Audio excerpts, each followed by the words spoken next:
Mr. Edit Man presents. What is something you remember happening in school that could never happen today? South Carolina used to let 18-year-old high school seniors drive school buses until about the early 1990s. Fun story. When my grandfather was 16, he drove his school bus. One day as he was pulling out of the school at the end of the day, the brakes went out on the bus. He just said duck it and drove his route anyway, doing his best to roll to a stop as near to his stop's houses as possible. In kindergarten I got married. Apparently myself and another girl in class were really into each other and everyone thought it was very cute. One day I gave the girl a ring that my neighbor gave me and my teacher decided right there and then that the class would have a mock wedding the next day. It was not good enough to put on some pretend clothes, pull a table out, and do it right then. No, we had to plan the event a day in advance and assign roles to every child in the class from usher to keyboard player. Classic. On my wedding day, we exchanged vows and even a kiss. There was also a reception after, during which my best friend decided he no longer wanted to be an usher and transformed into a dog begging for scraps at the table. I'm realizing how absurd this situation is as I'm typing this. I'd also like to add that I never got a divorce, so technically I'm still married to this chick. This has all happened in a public school in Connecticut in 1990, by the way. My father went to the same high school I did. One day I was helping a teacher bring up supplies from the basement and noticed there were really long alleyways in the basement. Teacher had no idea what they were. My father told me it was the old rifle range. O_O. They had clubs where you could bring in your rifle and practice shooting during your free period or after school with the principal. My school was clearly not as old as yours, but once an old-timer teacher told my class that the teacher's lounge was originally the students' smoking lounge.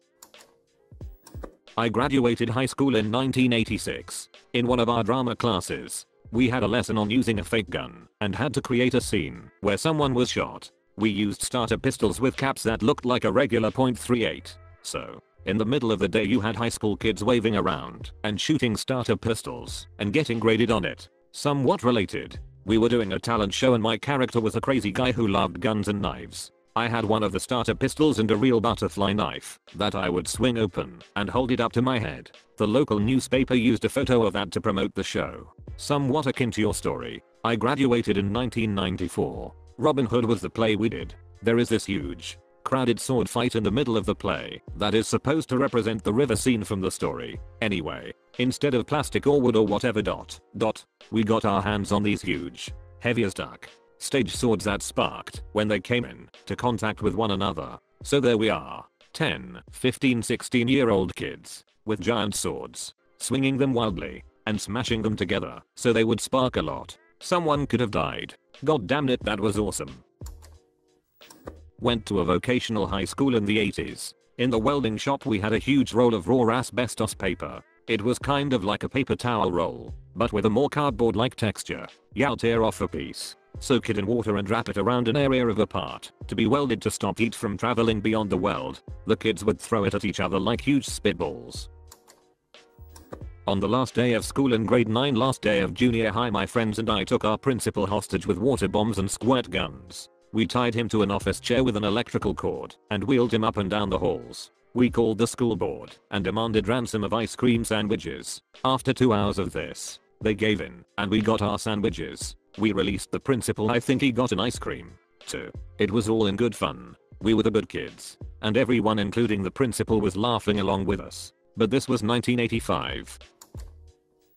When my dad was in elementary school, as a reward for being good, students were allowed to play with mercury with their bare hands. In first grade I got in trouble for talking too much. At one point, my teacher threatened to sew my lips shut and even had me come up to her desk where she pulled out a little sewing kit and made me pick what color thread I wanted her to use. I'm 41 years old and that is one of the very few things I remember from grade school. You'd remember more if you weren't not talking so much.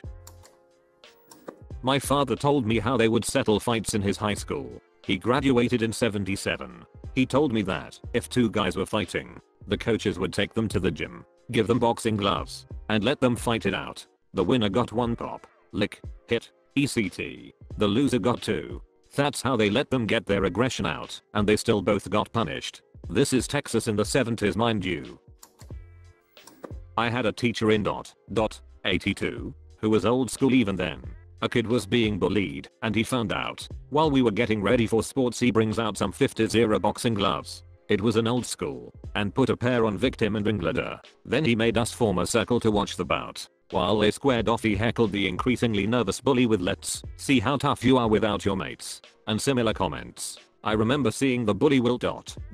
while the victim gained courage. No blows were exchanged. They were not needed. The bully got scared. The victim became brave. And lessons were learnt all around. The best part? I think he knew all along they would not actually fight. He even made them shake hands at the end. With an apology from the bully. Them were the days.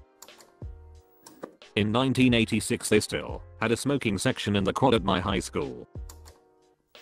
When I was in grade school, all the older classes, think grade 7, 8, would have a battle royale at recess with every piece of sporting equipment we could get our hands on. Soccer balls, footballs, basketballs, frisbees, tennis balls. You get the picture. If you got hit, you were out. Simple. People were getting hit in the face with frisbees, but everyone loved it. I'm just gonna assume kids are not allowed to do that anymore. My daughter and her classmates are not allowed to run during recess at all. We used to run and play tetherball and kickball and dodgeball, etc. Our playground was mostly concrete, and we played British Bulldog. I got clothes lined by the principal in elementary. No running in the halls. Duck the man. In 8th grade, a friend won the Halloween costume contest by wearing a trench coat and underneath it, having candles strapped and a clock, with various wires, strapped to his chest, and went as a suicide bomber. Looking back, I cannot imagine what would happen if someone tried that now. When I went to elementary school in Asia, everyone had their own pencil case and brought small box cutters to cut pieces of paper, and it was never an issue with teachers.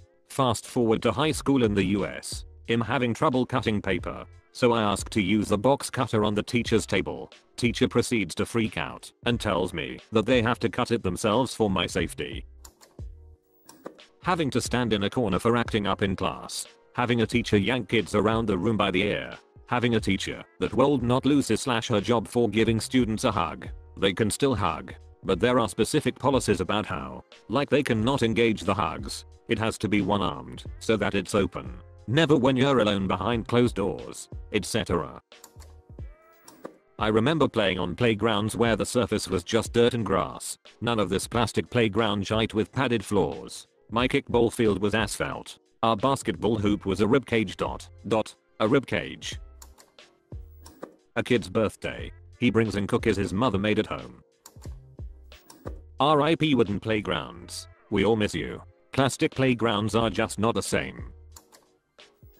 In elementary school in the early 1980s, if you misbehaved, you had to put your name on the chalkboard in a special place. Misbehavior subsequent times made you put one or more check marks next to your name, get 2 or more checks next to your name, and you had to stand on the line at recess, which entailed, as the name implies, standing pretty much motionless on a line for up to 45 minutes, watching the other kids play. Bear in mind this is in southern Texas, where 8 out of the 9 months of school are done in 90+ degree weather. Also bear in mind that this is around the time that parachute pants were popular. For those not in the know, parachute pants are pants made of parachute material, virtually airtight and made of plastic. So, we have misbehaving children forced to stand in the 90+ degree weather, under an ever-shining sun, slowly asphyxiating their lower body, and you were not allowed to get a drink of water from the water fountain. Also, the line you stood on was 5 feet from the water fountain, teasing you so as you slowly melted away, starting with your legs. I do not think they do that shite to kids anymore these days. They made us do P.D in our underwear, in a mixed gender class. As if I did not hate P.D enough already. Also made worse, if you were not wearing a vest that day, my mixed primary school did not have changing rooms. We all just changed into our kits in the classroom. If you forgot your kit, you did pee in your pants. As an extremely shy little boy, I found this absolutely mortifying. If I was going to expose myself to anyone, I insisted it be on my own terms. This resulted in what I can only refer to as some sort of psychological complex, where I would wear a pair of sports shorts under my trousers all the time.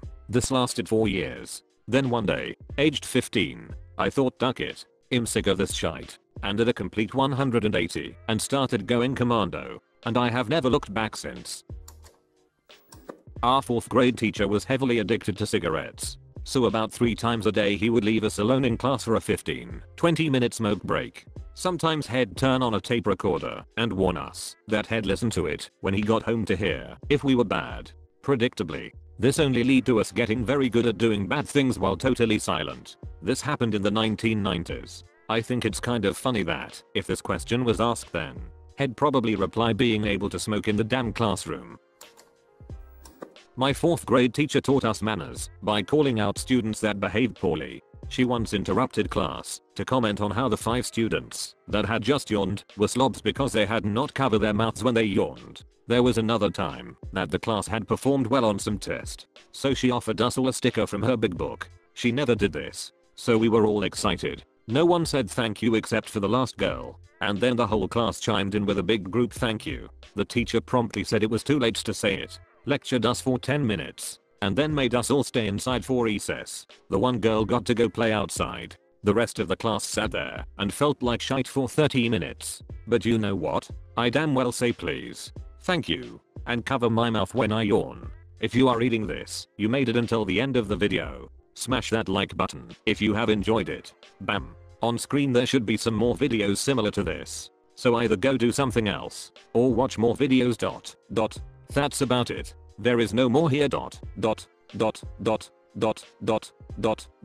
What are you waiting for, a secret message or something? This is not a secret, but subscribe for more videos like this.